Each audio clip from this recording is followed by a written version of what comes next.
Comparto con ustedes una historia que va a estar basada en Lucas 8, del 26 al 39. No voy a leer todo el pasaje, voy a leer solamente algunos. Que es la historia de cuando Jesús desembarca en una ciudad llamada Gadara, ¿sí? Y de ahí aparecen dos muchachos muy particulares, y que como la ciudad es de Gadara, y estos muchachos estaban poseídos por demonios, la historia se llama la historia de los Gadarenos, endemoniados Gadarenos, ¿sí? Arranco con lo siguiente, antes de leer el texto. Es interesante que la palabra demonio viene del griego daimon, ¿sí? Daimon. ¿Y saben qué significa? Significa genio. Demonio viene del griego daimon y significa genio. Y en realidad la connotación negativa, malvada, demoníaca, perversa de la palabra demonio que hoy tenemos, se definió a partir del cristianismo. Esta palabra ya existía antes del cristianismo, y antes del cristianismo no tenía una connotación necesariamente negativa. Por eso, una de las connotaciones que tenía era genio. Por eso en la filosofía griega, antes del cristianismo, a veces se le decía demonio a un filósofo que tenía una genialidad en su mente, en el sentido que tenía la capacidad de elaborar buenas ideas. ¿Sí? ¿Por qué? Porque no tenía esa connotación negativa. A partir del cristianismo, el cristianismo sí le fue dando a la palabra demonio esa connotación negativa. Un detalle de color, como para empezar, como para hacer la introducción. Leo entonces sí algunos pasajes ahora de Lucas 8, del 26 al 39. Dice, y arribaron a tierra de los Gadarenos, que está en la ribera opuesta a Galilea. Cruzaron el mar de Galilea, ¿verdad? Al llegar allí, vino a su encuentro un hombre de la ciudad endemoniado desde hacía mucho tiempo, y no vestía ropa, es decir, estaba desnudo, y ni tampoco vivía en casa, sino que vivía en los sepulcros. Al ver a Jesús, lanzó un gran grito y postrándose a sus pies exclamó a gran voz, ¿qué tienes conmigo, ¿qué tienes conmigo, Jesús, Hijo del Dios Altísimo? Te ruego que no me atormentes. Y sigo con el versículo 29 aquí en la versión de Lucas que estamos leyendo.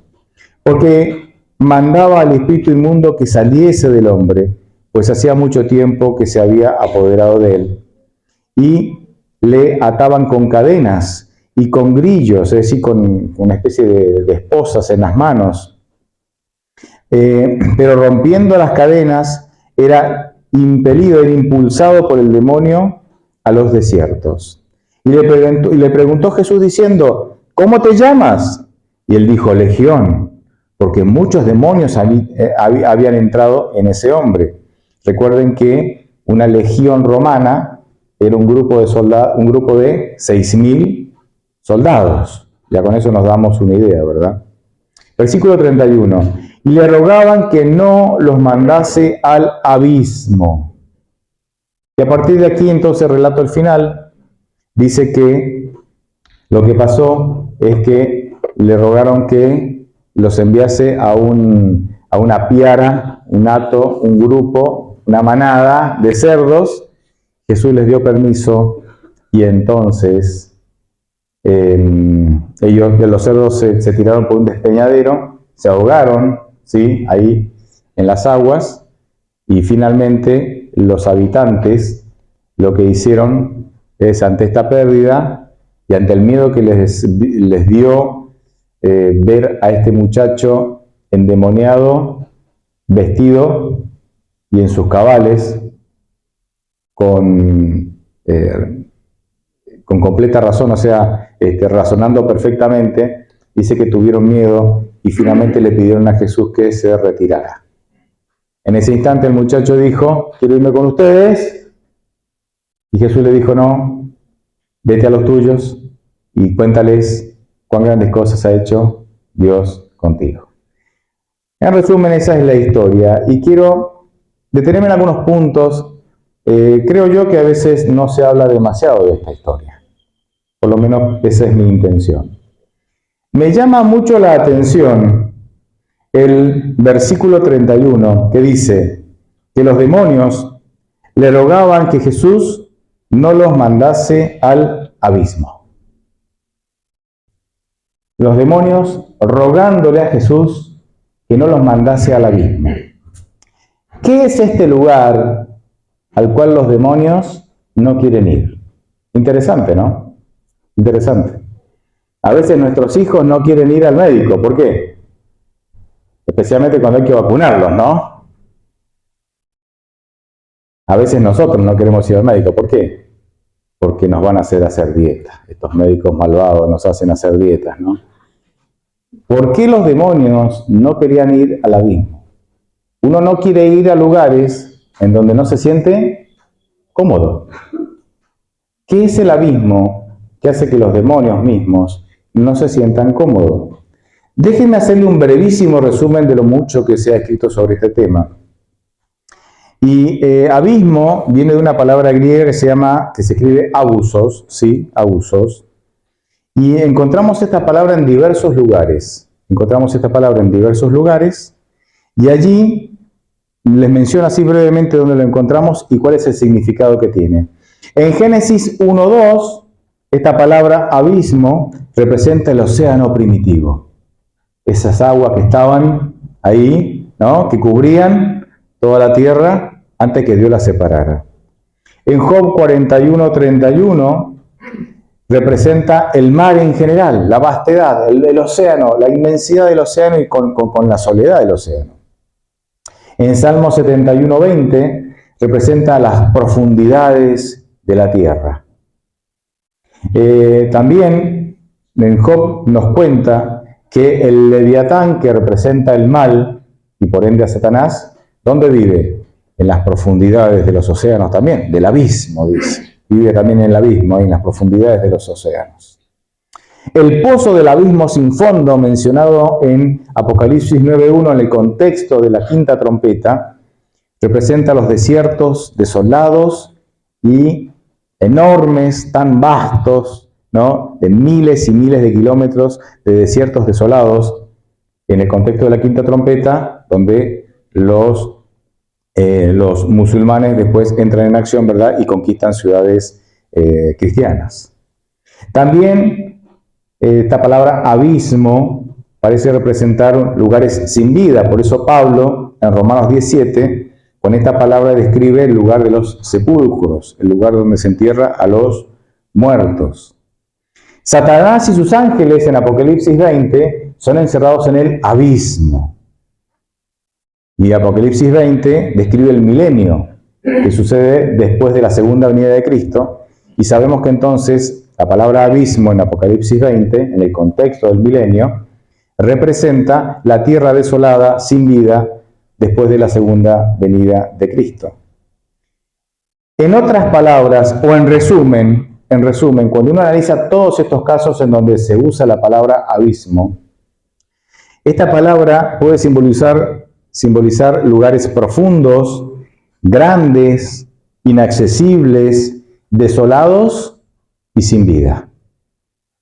Y entonces ahora que entendemos esto, que el abismo simboliza lugares profundos, grandes, inaccesibles, desolados y sin vida, vamos entendiendo un poquito por qué los demonios le decían a Jesús, no nos mandes, por favor, al abismo.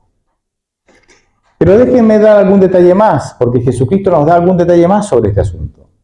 Si vos vas a Lucas 11, nos vamos a encontrar que desde el versículo 14 al versículo 23, Jesús es acusado de liberar a personas endemoniadas con el poder de Satanás. O sea, los líderes de la época, los líderes religiosos de la época de Jesús, le dicen a Jesús, tú echas fuera demonios con el poder de Satanás. Y Jesús entonces, en el versículo 24 va a decir, cuando un espíritu impuro, ¿qué es un espíritu impuro? Un demonio. Sale del hombre al cual estaba poseído, dice, anda por lugares secos. Adivinen qué palabra se usa ahí. Abismo. anda por lugares secos, es decir, desiertos, es decir, la misma aplicación, el mismo significado que se le da a la palabra abismo. Dice, ¿y por qué andan los demonios por lugares secos? ¿Por qué andan los demonios por desiertos? ¿Por qué andan por los demonios por el abismo? Dice, buscando reposo. Pero al no hallarlo, dice, volveré a mi casa. ¿Y quién era la casa? El hombre del cual salió. Volveré a mi casa, al hombre del cual salió, de donde salí, dice específicamente el versículo. Es interesante que los demonios busquen reposo. ¿Notaron esto? Dice, cuando un espíritu impuro, cuando un demonio sale de una persona a la cual estaba siendo poseída por él, se va a lugares, se va al abismo, a lugares desiertos, a lugares desolados, a lugares secos, se va al abismo. ¿A buscar qué? Reposo. ¿Alguna vez vieron un demonio estresado? Bueno, parece que se estresan los chicos. Estos chicos se estresan. ¿De qué se estresan? Bueno, me imagino que se estresarán de andar haciendo el mal, ¿no? El mal también es cansador, ¿eh?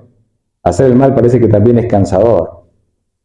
En realidad lo que le pasa a estos demonios que andan buscando un lugar donde encontrar reposo, porque están cansados y estresados y angustiados, es lo que le pasa a todos aquellos que han rechazado a Dios como fuente de paz y como fuente de reposo. Así es que si vos estás en la misma condición que estos demonios, si vos has rechazado a Dios como fuente de paz, como fuente de reposo, como fuente de descanso, vas a estar tan angustiado como estos demonios y vas a andar buscando lugares donde reposar y descansar. Y esto puede ser más cotidiano de lo que nos parece. Muchas veces vivimos, aún siendo cristianos, porque estas cosas Jesucristo se las dijo a su pueblo, no se las dijo a los paganos, ¿no? A su pueblo. Aún como cristianos, nosotros podemos vivir una vida siguiendo las formas de la religión, creyendo en la existencia de Dios, pero viviendo una vida independiente de Dios. Y claro, cuando uno vive una vida en donde Dios no es tu fuente de reposo, de paz y de descanso, vos vivís una vida de angustia y de estrés y de ansiedad. Y ahí entonces vienen las vacaciones. ¿Cómo anhelamos las vacaciones? Para terminar con este ajetreo. Parece como que estamos como los demonios, ¿no? Buscando lugares de reposo, que me saquen de esta rutina.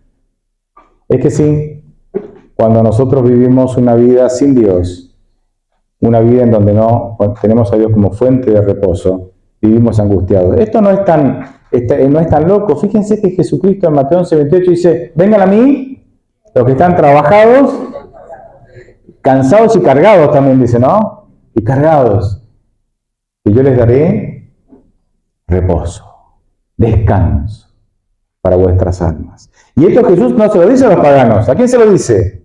A su pueblo. A su pueblo.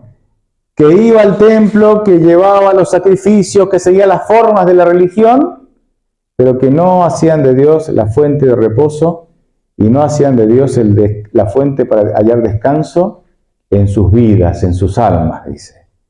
Y esto te puede estar pasando a vos. Te puede estar pasando a vos. Y es interesante, cuando Dios no es la fuente de reposo, vos andas buscando otros reposos, como los demonios. Claro, los demonios rechazaron a Dios. Dios no es la fuente de reposo para ellos. Para ellos terminó el tiempo de gracia, pero no para vos, ni para mí.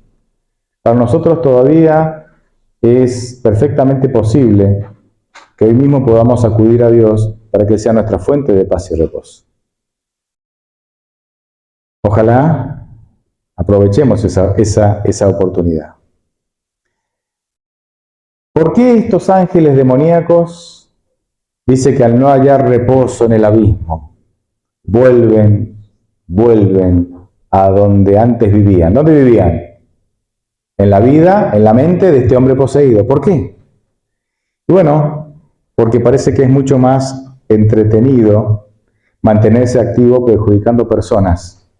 Porque cuando vos no tenés reposo, a veces el mantenerte en actividad por lo menos te mantiene entretenido, ¿no? Más vale la mente ocupada, ¿no?, que la mente vacía. Es torturante en ocasiones, ¿no? Donde ideas aparecen todo el tiempo. Entonces, más vale la mente ocupada. Entonces estos demonios dicen, buscamos reposo en el abismo, en los lugares desiertos, en las playas, en el Caribe, ahí, en Dubái, pero como no lo hallamos, volvemos a las actividades demoníacas, porque por lo menos nos mantenemos entretenidos. Esto es lo que yo llamo el ministerio de los ángeles caídos. Sí, sí. Los ángeles de Dios tienen un ministerio. Dios tiene un ministerio de salvación y de sostén. Y los ángeles caídos también tienen un ministerio. El ministerio de perjudicarnos en todo lo que pueda. Y bueno, miren, hablamos de los gadarenos en ocasiones, pero nosotros no hablamos de posesión. Ay, pastor, esos temas son... No hable de esos temas. Déjeme mencionar. No podemos hablar de los gadarenos sin hacer, aunque sea una breve mención, de en qué consiste estar poseído por un demonio. La Biblia claramente dice que nosotros podemos estar gobernados por el Espíritu Santo o dominados / poseídos, ¿por quién? Por espíritus impuros o por demonios. Y la Biblia nos muestra esas dos opciones. No hay una tercera opción. No hay una neutral en donde no estoy ni con este ni con este, no. ¿Por qué? Porque como yo comparto la misma naturaleza caída, como yo comparto la misma naturaleza pecaminosa que ¿quién? Que mi pariente Satanás, porque por naturaleza somos parientes nosotros, ¿verdad? Pero por adopción soy hijo de ¿quién? Vos tenés que romper tu parentesco con para aceptar la adopción y ser pariente de. ¿Se entiende, no? Como tengo la misma naturaleza caída que Satanás, entonces si yo no decido por Dios, naturalmente ¿hacia dónde me inclino? Hacia Satanás y hacia las tendencias y las sugerencias y las tentaciones que Satanás me ofrece. Así que la Biblia habla de gobernados por el Espíritu Santo o dominados / poseídos por espíritus de demonios. ¿Por qué gobernados y dominados? ¿Por qué yo no me atrevería a decir dominados por el Espíritu Santo? Porque el Espíritu Santo nunca, la palabra dominio tiene la connotación de que te domina sin tu permiso, ¿verdad? Sin tu consentimiento. En cambio, el Espíritu Santo te gobierna con su consentimiento. Él te invita, ¿no? Te invita, como dice Hebreos 3:15, que dice, si ustedes oyen su voz, no endurezcas la voz de ¿quién? Del Espíritu Santo, no endurezcas tu corazón, no endurezcas tu mente, no seas insensible. Y entonces cuando vos sos sensible a la voz del Espíritu Santo, cuando no te resistís a las invitaciones del Espíritu Santo, cuando sos maleable, cuando sos tierno, cuando sos sensible a la voz del Espíritu Santo, entonces el Espíritu Santo, de alguna manera le estás dando permiso para que el Espíritu Santo pueda gobernar tu vida. Y cuando el Espíritu Santo gobierna tu vida, se cumple lo que dice Filipenses 2:13. Pone en mí el querer. ¿Qué es el querer? Las decisiones, como el hacer, es decir, la capacidad de llevar adelante esas decisiones. Y eso lleva como fruto que yo termine, gracias al Espíritu Santo y gracias a que le he permitido que gobierne mi vida, que el fruto es que yo vaya poniendo mi vida en armonía con la voluntad de ¿quién? De Dios, como dice Romanos 8:29. Ahora, ese es el caso positivo, cuando vos sos sensible a la voz del Espíritu Santo. Ahora, ¿qué pasa si vos rechazás la voz del Espíritu Santo? Y la rechazás sistemáticamente. Bueno, entonces tus tendencias naturales te van a llevar a inclinarte a hacer lo que tus pasiones pecaminosas te dicen, guiadas ¿por quién? Por Satanás. Es lo que nosotros llamamos tentaciones. Santiago va a decir que yo soy tentado conforme a mis malas pasiones. Entonces Satanás sabes cuáles son tus malas inclinaciones, no todos tenemos las mismas malas inclinaciones, a uno le gusta más robar, a otros les gusta más, ¿verdad?, el sexo fuera del marco que el Señor lo estableció, a otros les gusta más la codicia, ¿me entienden? Son las diferentes inclinaciones. Satanás te tienta conforme a tus inclinaciones. Entonces ahí, cuando uno rechaza la voz del Espíritu Santo, cuando uno se resiste al llamado del Espíritu Santo, va a seguir naturalmente las inclinaciones de nuestro corazón pecaminoso, de nuestras pasiones pecaminosas, y va a ceder a las tentaciones de Satanás y va a terminar haciendo lo que Satanás quiere. Por eso Jesucristo en Juan 8 le dice, 34, 41, 44 por ejemplo, le dice a los fariseos: ustedes son hijos de su padre Satanás y hacen lo que él les manda, dice. Y él es homicida y ustedes quieren matarme. ¿A quién?, dice Jesús. A mí. ¿Me entienden? Terminan siguiendo las sugestiones, las sugerencias y las tentaciones que Satanás les ofrece. Ahora, acá hay un punto importante y me quiero detener un minuto en este punto. Y ahí no me voy a meter en la controversia porque hay como diferentes opiniones.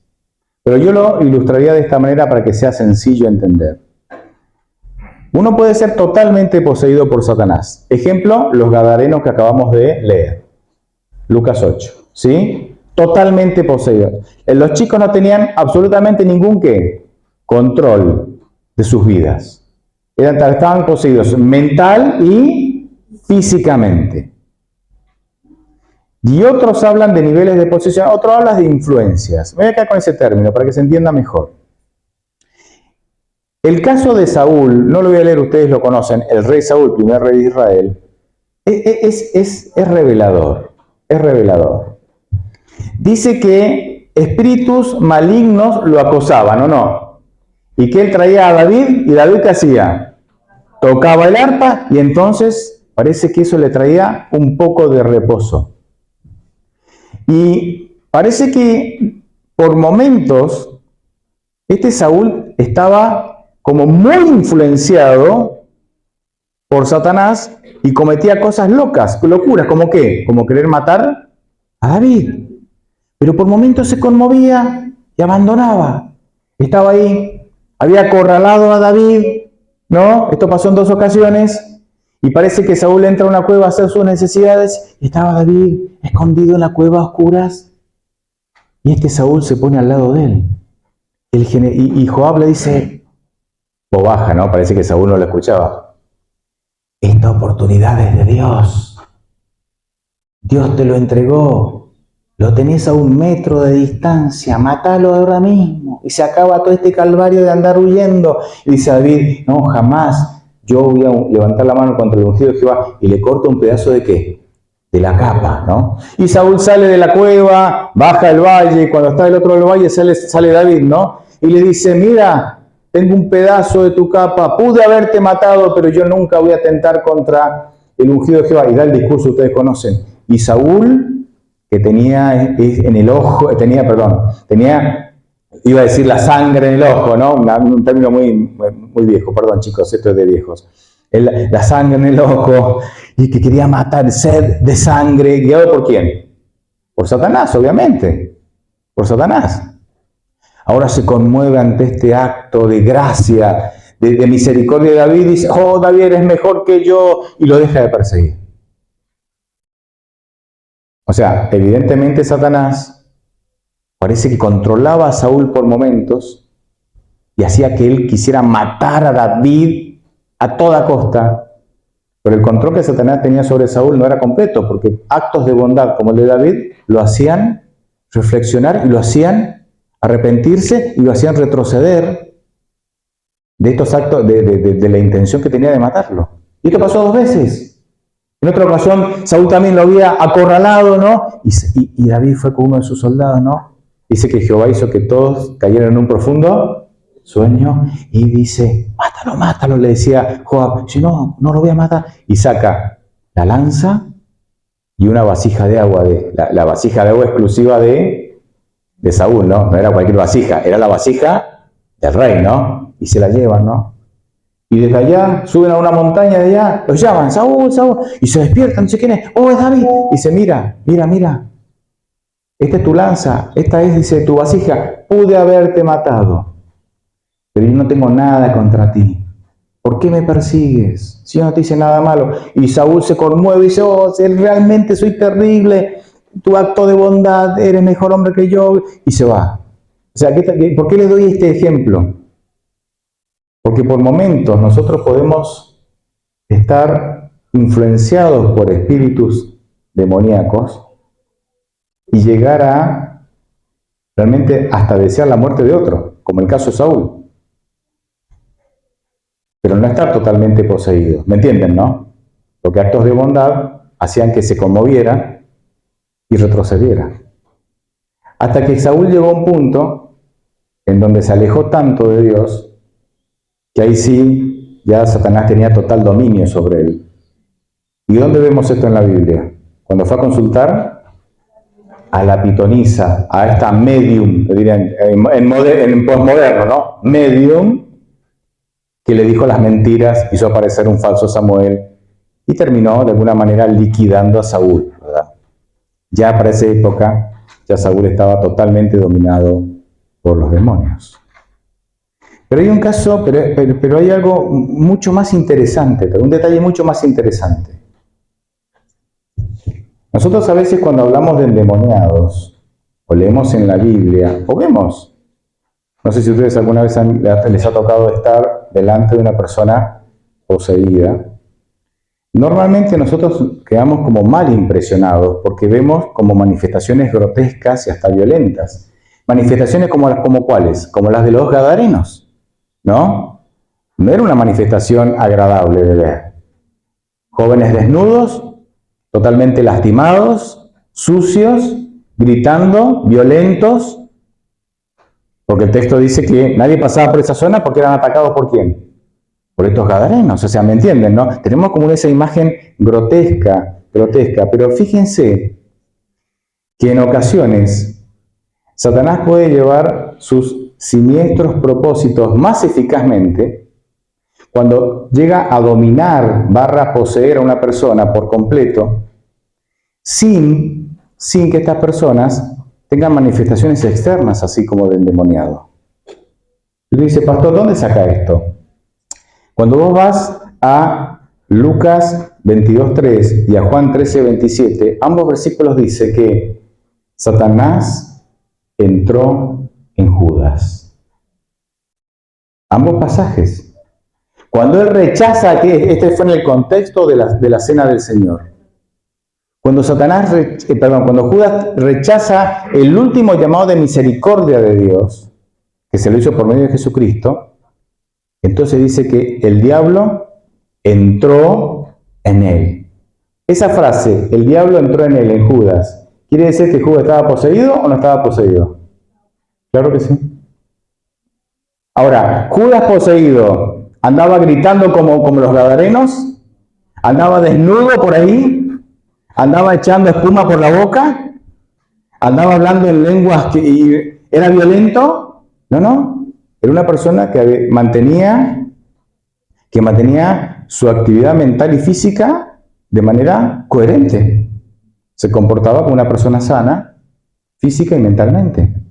Sin embargo, estaba siendo dirigido y poseído ¿por quién? O sea, estaba siguiendo las órdenes ¿de quién? De Satanás, porque estaba poseído por él. Y a mí esto me abrió los ojos, queridos. A mí esto me abrió los ojos. Porque a veces pensamos que los endemoniados, poseídos, son aquellos que andan haciendo manifestaciones, ¿no? Que se revuelcan por el piso, que gritan, que tiran espuma por la boca, que tienen una fuerza descomunal, que cortan cadenas, ¿no? Pero tal vez nos encontramos con personas poseídas por Satanás que estén, en apariencia, perfectamente juiciosas, como Judas, y perfectamente juiciosas como Judas, entregaron ¿a quién? A Maestro. Ay, ¿hago la pregunta o no hago la pregunta? Yo a todos ustedes los veo perfectamente juiciosos acá. ¿Habrá algún endemoniado acá? No, no levantes la mano, por favor. Si hay algún endemoniado, me ve al final, por favor. ¿Me entienden lo que les quiero decir?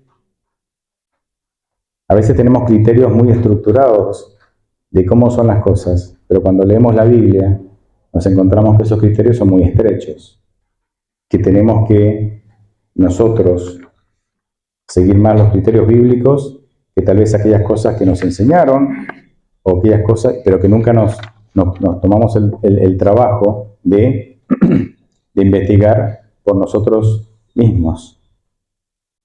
Finalmente, ¿cómo sucede? Y esto lo voy a decir de manera muy sencilla para que todos lo entendamos, hasta yo.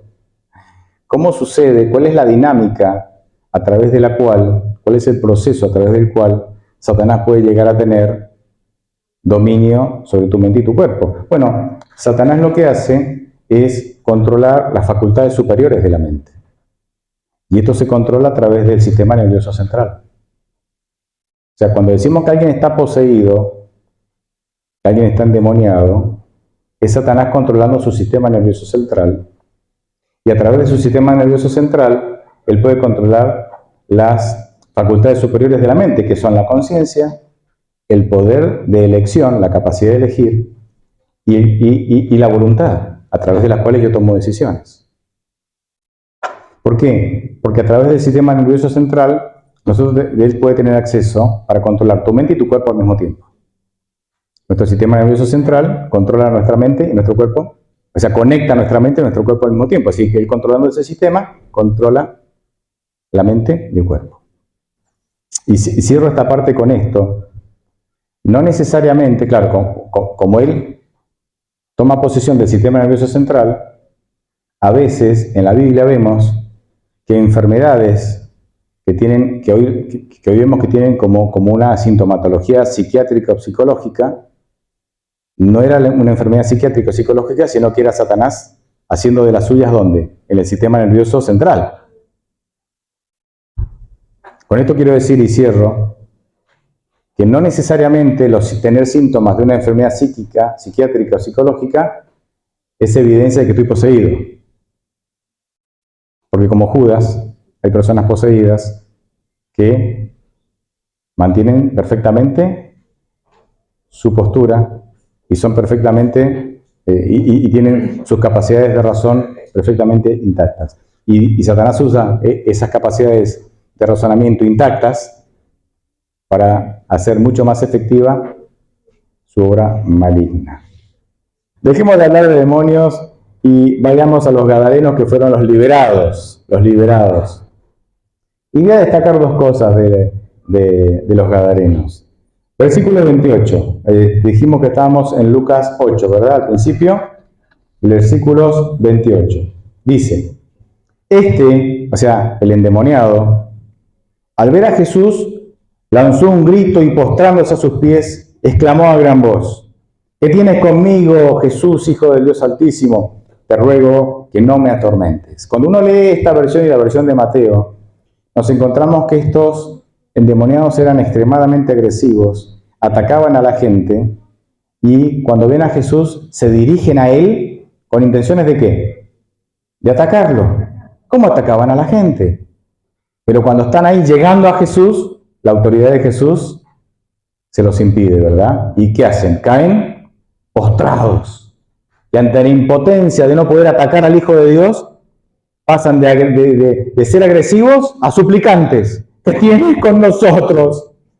No nos atormentes, ¿no? Porque eso pasa a veces con los agresivos. Cuando no pueden agredir, pasan a la vereda enfrente, ¿no? A ser suplicantes. ¿Qué rescato yo de aquí? Muchas veces la conducta furiosa, la conducta violenta, las palabras agresivas, es la única manera en que nosotros podemos llegar a manifestar un pedido de ayuda.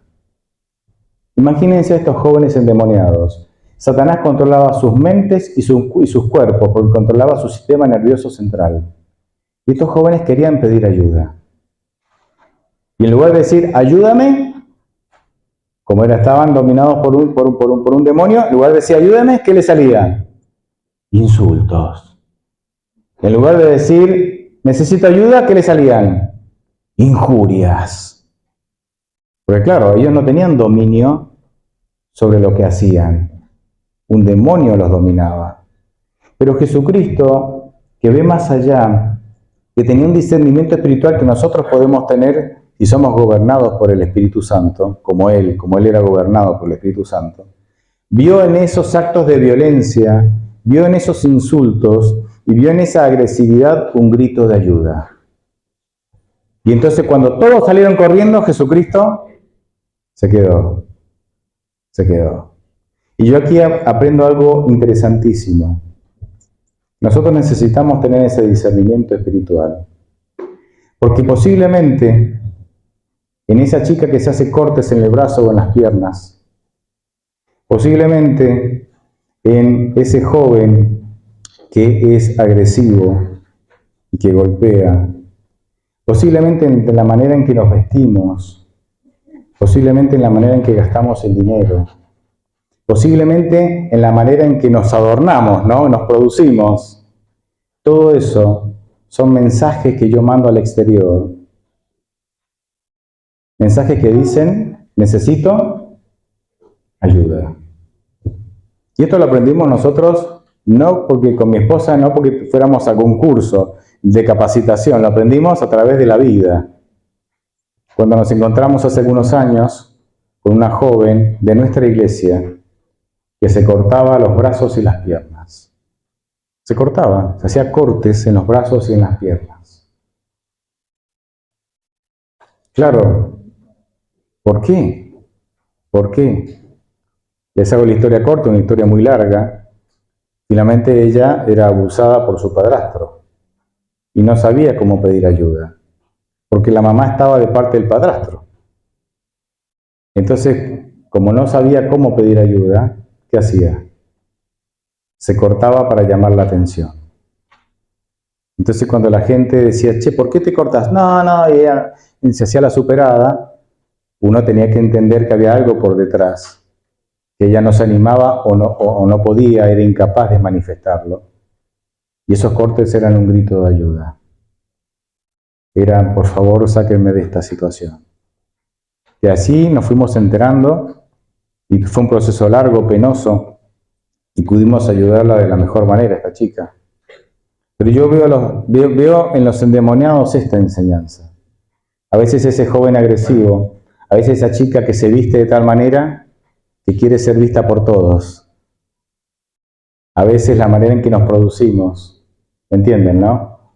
O ese joven también que se viste y que se produce, o la manera de hablar, la manera en que gasto el dinero. Capaz que son pedidos de ayuda. Porque hay un vacío, hay una herida en el interior que no me animo a manifestarla, pero quiero llamar la atención en otras áreas de la vida para que la gente se arrime y me diga, ¿qué te pasa? Claro, cuando no tenemos discernimiento espiritual y vemos eso, decimos, mundanos, se visten así pues son unos mundanos, hablan así porque no aman a Cristo, o sea, los juzgamos y los condenamos y no sabemos lo que hay detrás de eso. No sabemos lo que hay detrás de eso. No sabemos por qué esa chica quedó embarazada a los 14. Claro, es más fácil condenarla porque quedó embarazada a los 14. ¿Y vos qué sabés qué historia de vida trae para llegar a eso? Capaz que eso era un grito de auxilio. ¿Me entienden, no? Un grito de ayuda que terminó en un embarazo no planificado. Pero claro, a veces nosotros condenamos. Y claro, cuando somos cristianos que condenan, somos una iglesia que se vacía. ¿Quién quiere una iglesia que en lugar de ser contenido, en lugar de ser sostenido, en lugar de ser ayudado, es condenado? ¿Quién quiere? Nadie.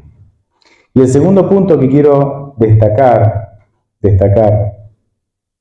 está en el versículo 35. Lo voy a leer, dice Lucas 8:35, dice, y salieron a ver lo que había sucedido y vinieron a Jesús y hallaron al hombre de quien habían salido los demonios, sentado a los pies de Jesús, vestido y en su cabal juicio, y viene la frase mortal acá, y tuvieron miedo.